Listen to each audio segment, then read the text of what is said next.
India હવે enter થઈ રહ્યું છે અત્યાર સુધીના સૌથી મોટા અને લાંબા રિયલ એસ્ટેટ બૂમમાં, જે નેક્સ્ટ 25 વર્ષ સુધી ચાલશે. જોઈએ કેમ.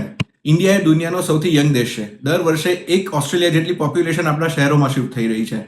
બાય 2050 અડધું ઇન્ડિયા સિટીઝમાં આવશે. 80 કરોડ લોકો, જેને જોઈશે ઘર, મોલ અને ઓફિસો. ઇન્ફ્રાસ્ટ્રક્ચરની વાત કરીએ તો વિચારો કે અમદાવાદના રિયલ એસ્ટેટને કોણે બદલ્યું.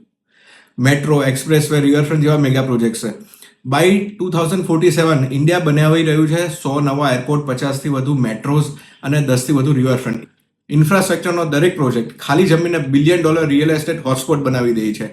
કેપિટલ ફ્લોની વાત કરીએ તો બ્લેકસ્ટોન, બ્રુકફિલ્ડ, GIC જેવા global Giants billions of dollar આપણા રિયલ એસ્ટેટમાં રોકી રહ્યા છે. હવે તમને એક વાયરલ ફ્લેગ જણાવું તો એક ગ્લોબલ સ્ટડી પ્રમાણે બાય 2050 દુનિયાના ટોપ 20 ફાસ્ટેસ્ટ ગ્રોઈંગ સિટીમાં ઇન્ડિયાના 7 શહેરોનું નામ છે. 2050માં ઇન્ડિયા જ્યારે વર્લ્ડની સેકન્ડ લાર્જેસ્ટ ઇકોનોમી બનશે ત્યારે રિયલ એસ્ટેટ તેને ફોલો નહીં કરે પણ તે ગ્રોથને લીડ કરશે. એટલે જ નેક્સ્ટ 25 વર્ષ સુધી ઇન્ડિયાનું રિયલ એસ્ટેટ દુનિયાની સૌથી મોટું વેલ્થ ક્રિએટર હશે. હવે સવાલ એ છે કે તમે આ વેવને રાઇડ કરવા માટે તૈયાર છો?